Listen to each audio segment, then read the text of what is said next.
खुशी की तमन्ना। सुझाव ये भी आ रहे थे कि सारा मतलब एक साथ सुन ले। अभी 3 का ही करते हैं, ठीक है ना? तो पहला, दूसरा, तीसरा हो गया है। बाद के जो 3-4 हैं वो सब आ जाइए एक बार। विचारों से शुरू होती है क्रांति। विचारों से अगर हमारे विचार सही है, हम क्रांति ला सकते हैं। पहले खुद को बदलो और पहले खुद से परिवर्तन होना चाहिए, जब ही हम समाज में परिवर्तन ला सकते हैं। ये है संस्था से जुड़कर हमें एक नई पहचान मिली है। इससे घर व समाज में हमें सम्मान भी मिला है। नंबर 2, हमें अपने अधिकारों को जानने के बारे में जानकारी मिली है। नंबर 3 पर है, जाति धर्म पर न जाकर एक दूसरे के साथ मिलजुल कर रहने की शिक्षा मिली है। संस्था से जुड़कर हमें खेमे से जुड़ी महिलाओं को आर्थिक मदद मिली है। कुरान में साफ लिखा है कि दीन यानी ज्ञान हर इंसान, आदमी और औरत के लिए अनिवार्य है और इसके जीता जागता उदाहरण हमारे देश में है बीबी फातिमा शेख के रूप में। 19वीं सदी के व्यापक रूप में भारत की पहली मुस्लिम महिला शिक्षक माना जाता है। फातिमा शेख मियां उस्मान शेख की बहन थी, जिनका घर में ज्योतिबा और सावित्रीबाई फुले ने निवास किया था। जब फुले के पिता ने दलित और महिलाओं के उत्थान के लिए जा रहे कामों की वजह से घर से निकाल दिया, वहाँ आधुनिक भारत में सबसे पहले मुस्लिम शिक्षकों में से एक थी और उन्होंने स्कूल में दलित बच्चों को शिक्षित करना शुरू किया।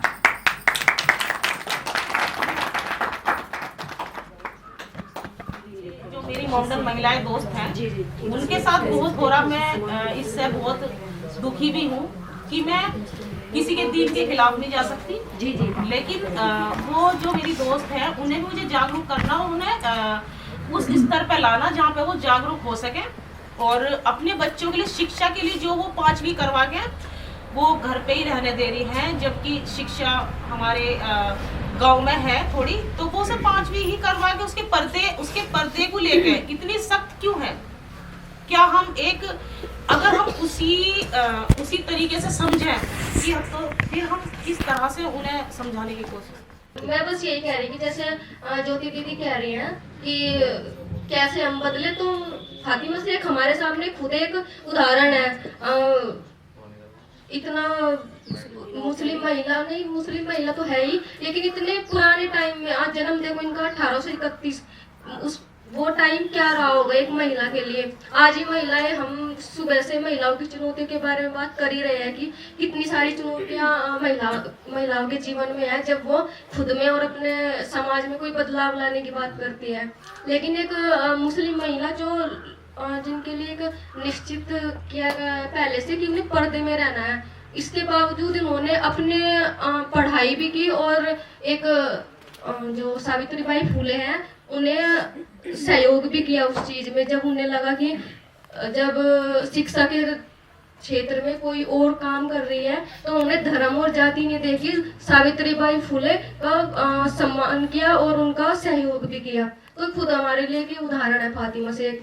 तो दीदी कह रही है ना, दीदी कह रही थी कि कैसे हम इस चीज से सीखेंगे, कैसे से निपट सकते हैं, तो फातिमा शेख से हम प्रेरणा ले सकते हैं। समाज में अब भी बहुत ज्यादा देखो, औरत से कुछ नहीं होता कहने से, समझाने से। साथ में इनके पति को भी साथ लो और इनके साथ मीटिंग करो, और जिन्हें आप मतलब पढ़ाने के लिए तैयार है 5वीं करके अपने घर बैठे, उनको भी सामने बैठाओ और इनके आगे बात करो, मीटिंग रखो, और हौसला पढ़ने वाले का भी बढ़ जाएगा और माँ बाप के भी साथ साथ बढ़ जाएगा, और आप मीटिंग करोगे आपका भी इनके साथ बढ़ जाएगा, तो आपके साथ चलेगी। मुस्लिम जो ये हैं गर्ल्स हैं, उस पर हमने पूरे जिले में सर्वे किया हुआ है और शिक्षा के मामले में सबसे पीछे हैं, तो इन्हें आगे बढ़ाने के लिए हम क्या कर सकते हैं? क्योंकि मैंने भी काम किया है एजुकेशन पे, और खास करके मैंने मोमडन क्षेत्र में ही काम किया है। आपने बोला मतलब पीछे है। हाँ जी, मोमडन मतलब मोमडन इसमें जी। हमारे यहाँ मतलब कि पीछे ऐसे है, जो पहले निकलते तो और शिक्षित हो जाते, आगे बढ़ जाते। मोमडन में पीछे से ही आगे नहीं बढ़ने दिए। वो कह रही थी कि मुस्लिमों को ही पिछड़ा रखा गया है भारत के आजाद होने के बाद, इसलिए मुस्लिम महिलाएं और मुस्लिम समाज और पुरुषार्थ वहां बढ़ा हुआ है, जिस वजह से महिलाएं कम स्कूल जा रही थी और अब उसमें थोड़ी सी चेंजिंग आ रही है। तो अगर हम सच्चर कमीशन की रिपोर्ट पढ़ें, उसमें साफ साफ लिखा है कि क्यों मुस्लिम जातियों को पिछड़ा रखा गया है, क्यों नहीं, सिर्फ आंकड़े हैं उसमें। क्यों, हमें सोचना होगा कि मुस्लिम समाज विभाजन के समय में जिन मुस्लिमों के पास पैसे थे वो पाकिस्तान चले गए, जिन हिंदुओं के पास पैसे थे वो हिंदुस्तान वापस आ गए। तो जो आर्थिक रूप से पिछड़े और सामाजिक रूप से पिछड़े हिंदू जातियां हैं, जिनके पास इतने पैसे नहीं थे कि वो उस पार से इस पार आए, वो हिंदू पाकिस्तान में रह गए, और जो आर्थिक रूप से कमजोर मुस्लिम थे वो ज्यादातर हिंदुस्तान में रह गए। तो जो आर्थिक रूप से कमजोरी थी, सच्चर कमीशन बिठाई गई थी और इनका रिपोर्ट सन 2000 कुछ में है, जिसके अकॉर्डिंग अगर हम पढ़े आंकड़े तो सबसे कम तादाद में सरकारी नौकरियां में और जो भी सरकारी पोजीशन है, कोर्ट में, कचहरी में, जज में, वकालत में, स्कूल टीचर में, बिजनेस में, मुसलमानों की तादाद बहुत कम है। इसी प्रकार से दलितों की तादाद भी बहुत कम है। तो जब उनकी तादाद कम है और जो ज्यादा पिछड़ाए गए हैं, तो फिर उनमें पुरुषार्थ भी ज्यादा बढ़ी है और काजियों की जकड़ में आ गए हैं, और उस काजियों की जकड़ बढ़ गई और समाज भी पिछड़ा है, तो उसमें महिलाएं डबल पिछड़े हैं। अब जब मिल गया ना जवाब, तो अगर संस्था पूछ रहे हो बार बार, संस्था क्या कर सकती है? संस्था अपने आप को जागरूक बना सकती है। हम ये सारे रिपोर्ट से वंचित ना रहें और ये ना सोचें कि मुस्लिम पिछड़े हैं क्योंकि वो पिछड़े हैं, दलित पिछड़े हैं क्योंकि पिछड़े हैं, बावड़िया पिछड़े हैं क्योंकि पिछड़े हैं, ओबीसी पिछड़े हैं क्योंकि पिछड़े हैं। हर एक के पास एक ऐतिहासिक कारण है। अगर हम ऐतिहासिक कारणों को जाने तो हम भेदभाव से दूर रहेंगे जो हम हैं, और ऐतिहासिक कारण दूसरों को भी समझा पाएंगे, और फिर उन ऐतिहासिक कारणों के लिए ऐतिहासिक समाधान ढूंढ पाएंगे।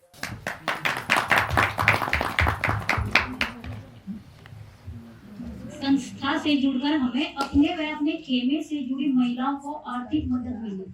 आर्थिक मदद जैसे कि भाई मैं भी ज्यादा मनी लेंडर नहीं हूँ, गरीब आदमी है। तो एक मेरे गांव में महिला थी बेचारी, उसकी लड़की उसके साथ गई हुई थी खेत में और पेड़ से झूल रही थी। वो पेड़ से गिरकर उसका हाथ टूट गया। तो फिर मैंने अलका दीदी से और फिर सनी भैया से और फिर रेवती दीदी तक भी बात गई, और दीदी जी ने कहा कि भाई ऐसे जो महिलाएं हैं उनको मदद मिलनी चाहिए और उनके लिए हम क्या कर सकते हैं। तो उसकी लड़की के हाथ में वो वायर डलाया, उसके लिए पैसे मांगे थे 4000 रुपये डॉक्टर ने। तो फिर मैंने भैया को बोला, मगर भैया ऐसे कह रहे कि भाई पैसे जमा अभी कराने, इनके पास पैसे नहीं। फिर भैया ने जो है दीदी को बताया, तो दीदी ने अगले ही दिन बोला कि इसको भर्ती करा दो, और वहाँ से बिल भी उस टाइम पर नहीं मिले थे, 5000 रुपये भेजे और उसको जो है मदद की है। और मेरी बेटी भी बीमार थी, मैं उस टाइम पर बहुत परेशानी में थी, मेरे भाई ने मुझे पैसे दिए, वो भी चल गई घर में। मेरी बेटी छत से गिरकर उसके दिमागी नस पे खून का धब्बा आया हुआ है, जिसके कारण उसको अभी दौरा पड़ने लगा है। तो मैं भी खुद परेशान थी। मैंने अलका दीदी से बात की और फिर दीदी से भी बात हुई, रेवती दीदी से, और मेरी बेटी का भी इलाज चल रहा है। तो खेमे से जुड़कर सरफरोशी संस्था से जुड़कर, और दीदी को मैं बहुत बड़ा बड़ा थैंक यू बोलना चाहती हूँ कि इतनी मदद करती है सबकी और मेरी भी, कि मैं अपने लिए भी मैं जो है मदद ले पाई हूँ, और मेरी जो दूसरी साथी है गरीब है उनके लिए भी हेल्प की है उन्होंने, और ऐसे मुझे संस्था द्वारा जो है मदद मिली है और दूसरों को भी दिलवाई है। इसके लिए दीदी का और पूरे स्टाफ का और पूरी सरफरोशी संस्था का मैं तहे दिल से थैंक यू कहना चाहती हूँ।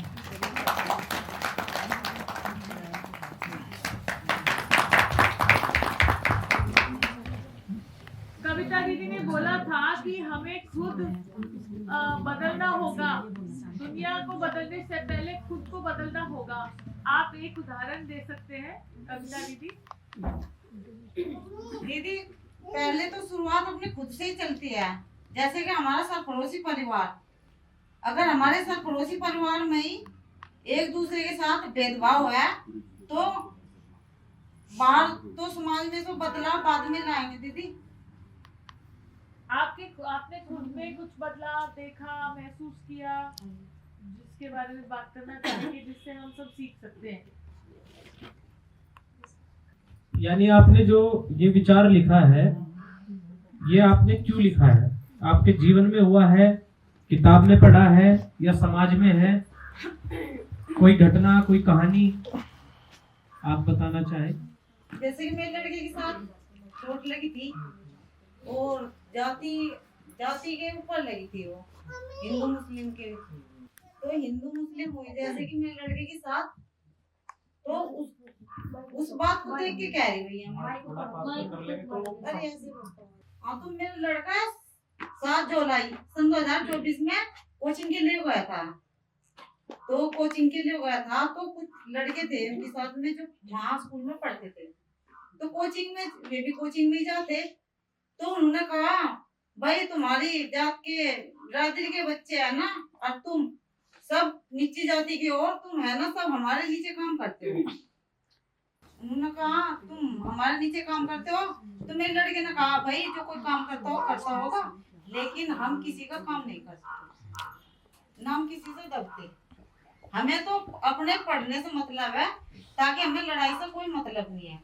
उसने ये कहते हुए गाड़ी से धक्का दे दिया, लड़का गाड़ी के नीचे भी गिर सकता था। तो उन्होंने उसके चाटा लगाया,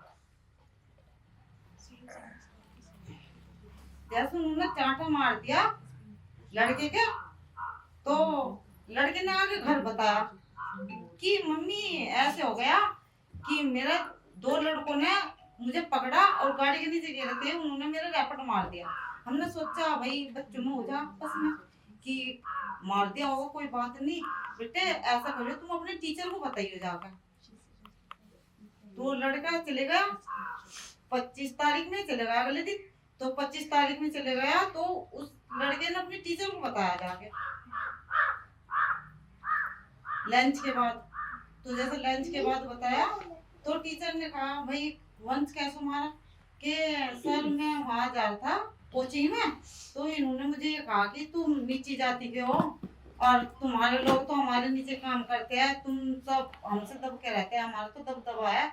और मेरे पिता 2 साल अभी जेल काट के आए हैं और उन्होंने गोली मार दी थी, तो हम तुम जैसे लोगों को मार दें, तुम हमारा कुछ नहीं बिगाड़ सकते।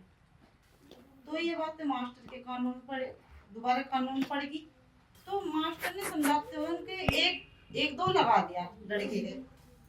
तो जैसे उन लड़कों के लगाया तो उसने कहा तुम बाहर चलो, मैं तुम्हें बाहर देखूंगा, तुम्हें जान से मारूंगा। वे फिर दोबारा फिर उसने सुन ली। जब सब बच्चे चले गए स्कूल से तो वे 3-4 लड़के जो खुर्शीद मेमोरियल स्कूल है उसके से थोड़े आगे थे, तो उन्होंने पता नहीं उसके लड़के के क्या मारा, उन्होंने ऐसा मारा कि उनके जुगाड़े पर लगते ही बेहोश हो गया लड़का। तो उन्होंने जो टाई थी ना टाई, तो उन्होंने टाई का फंदा लगाया।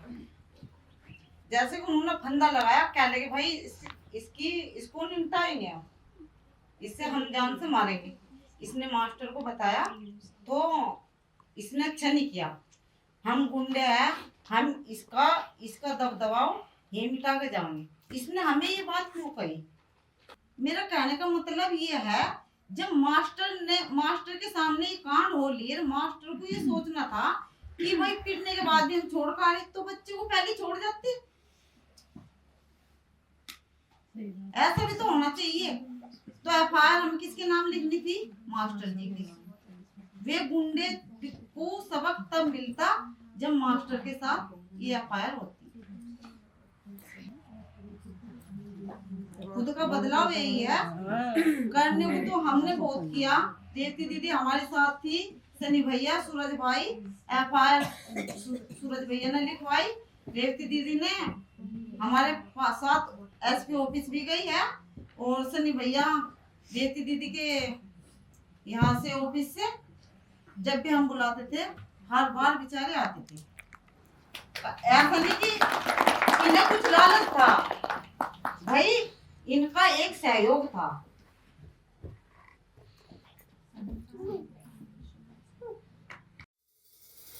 सरफरोशी